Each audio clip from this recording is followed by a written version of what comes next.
tranquility, we recall the security agencies. Honorable Speaker, therefore, the supplementary question was raised by the member for Ugunja, the Honorable P.O. Wandai. And I would like to assure the House, through you, Honorable Speaker, that the government has no double standards or does not respond to security threats based on where they happen. In the matters that the Honorable Wandai has raised, in fact, we acted even faster. But there was no question asked for us to report what we have done. So I want to confirm to the House, the Honorable Speaker, that the same measures we have applied in Chuka are the same measures that have applied in this instance. The Internal Affairs Unit, as we speak, is on the ground. The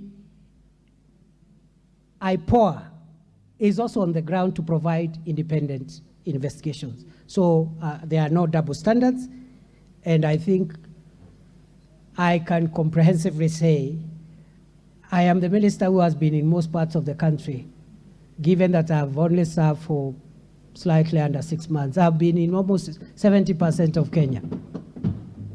So there cannot be double standards, and I don't know the last time I was near my home.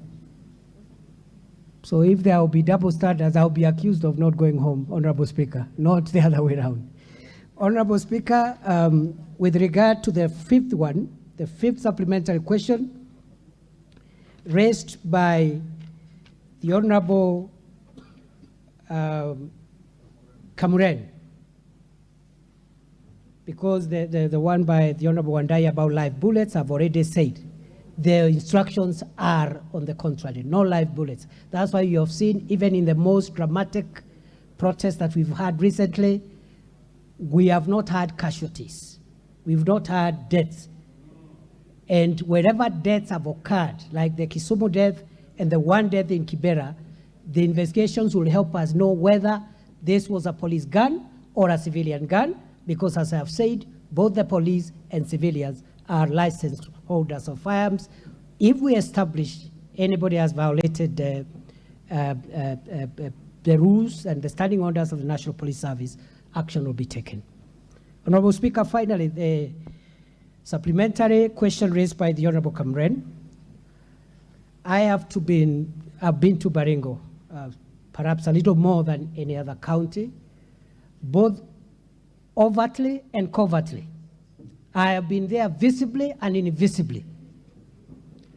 I know the complications and I understand the pain Honorable Kamren is going through. I share it, and I know what he's going through today. We have discussed with the leadership of Baringo and the other stakeholders and our security commanders on the ground that we must come around this problem so that it's just beyond recovering livestock which was stolen today.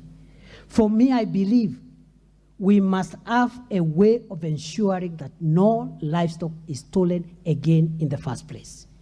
What are the measures we are putting in place? One, this afternoon, we have just approved an additional 200 police reservists for Baringo, 100 for Baringo North, 100 for Baringo South. Training is going to start before Friday, because we believe the security agencies cannot be in every homestead, but the National Police Reservice can help mitigate a big way, and we have seen in other parts of the country, NPRs are helping stabilize the situation in a big way. So we have approved that. I have provided the money for their training immediately. We will not be asking for any stakeholders to help us. We will do it, and that will stabilize. Number two, we are opening up 2 new security roads. We are moving equipment to make sure that we make security roads, which we have discussed, especially in Baringo North, and I am looking for an opportunity to have a discussion with Honorable Kamburen on 2 major roads that will take care of Arabal, Mukutane, Ngelecha, and that interface between Arabal Hills, Mukutane, and into the Laikipia Nature Conservancy, which is giving us a lot of problems because of the reasons which I've explained. So, Mr. Speaker, we are not there, but we are on the way there. I am going back to the operation area, and I am going to stick there a little longer. And I know between us and the political leadership, we'll find a lasting solution through security roads, through NPRs, and through intelligence-led investigations. Mr. Speaker, I think that's all for now. And once again, the Honorable Kamuren, the information you've given me will be acted on immediately I leave this chamber. Maybe we can talk and discuss how we can support you. Thank you, Mr. Speaker. Milemba, what is out of order? Give Omboko Milemba the mic. With the humility, Honorable Speaker,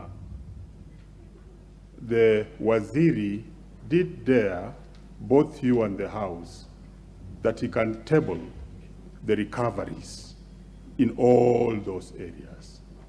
And what we see in the media gives an impression that the government is not doing as much, like the bandits are doing so much.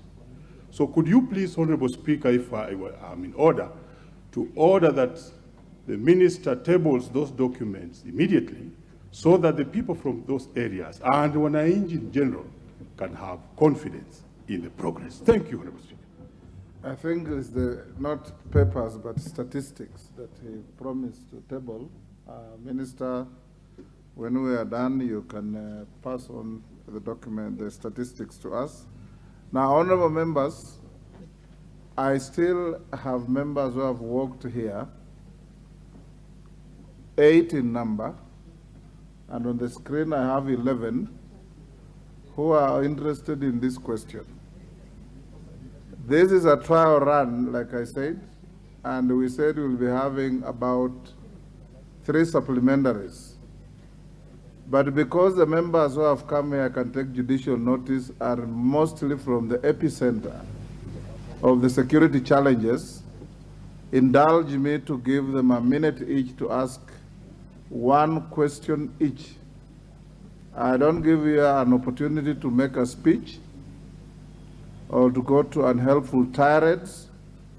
Ask a supplementary to the minister, and I'll also ask him to oblige the House with short answers to save on our time. Member for Manyata. And I also notice, honorable members, honorable member for Manyata, you've seen me and you've said you want to ask a question about the Kianjokoma brothers. Now, that is totally unrelated to what is going on now. But you can ask. It is good if you have a question that you want to ask, file one and the minister will come and answer. Thank you, Honorable Speaker. Yes. Why I wrote Kenjakoma brother is because we are still reeling in loss of those 2 young brothers, and we have not recovered up to date. And Honorable Speaker, I first want to say thank you to Waziri, because he has really shown a lot of restraint during mandamanos on the issue of using police force. Honorable Speaker, my question is on the investigation, efficiency of investigation of extrajudicial killing. And we have a case here where police body investigates itself. And I would like Waziri to kindly give us an overview, because he has come in as a new blood with a very nice team that can help improve this issue. But Honorable Speaker, many extrajudicial killing that we have had, including the Yala River famous killings, Honorable Speaker, we would like to know what he is doing as a ministry in terms of policy level to improve on the efficiency of police investigation. Thank you, Honorable Speaker. Thank you, Honorable Member. Turkana Central, 1 minute. Give the member for Turkana Central. There's a mic next to you. Thank you, Honorable Speaker, for giving me this chance, and also I join the rest of the members in thanking the CS for being the pioneer CS to appear before the House.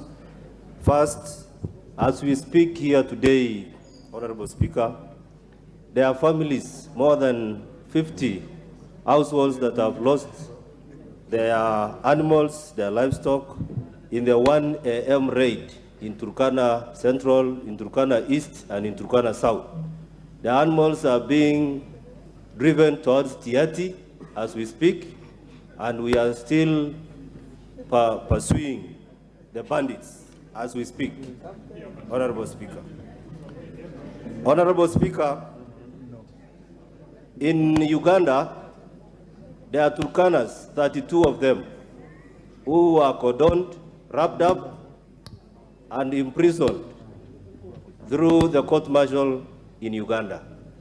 One question that I want to ask is, why is the CS not able to implement such also in Kenya, where the caves, the gorges, and the places he mentioned in the Gazette notice, why is there no action in terms of cordoning and even wrapping up the bandits in those areas? Thank you, Honorable Member. Number two, Honorable Chair. One question. Okay.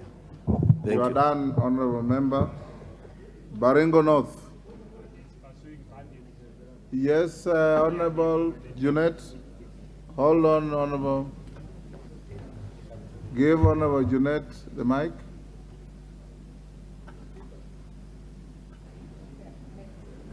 Hello, Mr. Speaker.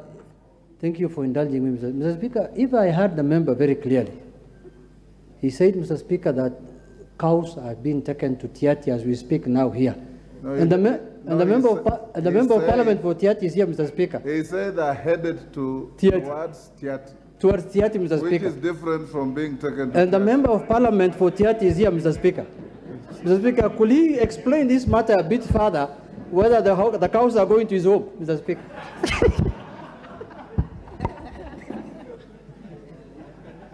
That is for... I invite the member for Baringo North. Thank you, Mr. Speaker. I'll utilize the 1 minute as follows.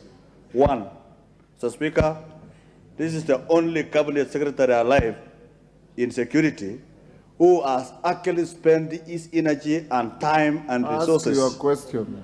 So I want to thank him. Number one question, Mr. Speaker, my intelligence is that the bandit that was taken away in hospital in Iten is the one that killed my cousin. And he was taken by 10 bandits in an hospital in Iten, driven to wherever by the other bandits. Could the minister therefore tell us when that wounded bandit who was in hospital will be brought to book? And my last question, Mr. Speaker. Only one. I still have the 1 minute, Mr. Speaker. When is the minister going to operationalize the gazetted administrative units in Baringo North? Thank you, Mr. Speaker.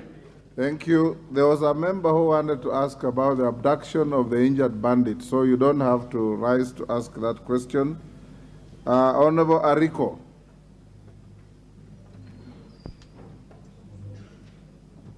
Ariko from Turkana, is it Loima?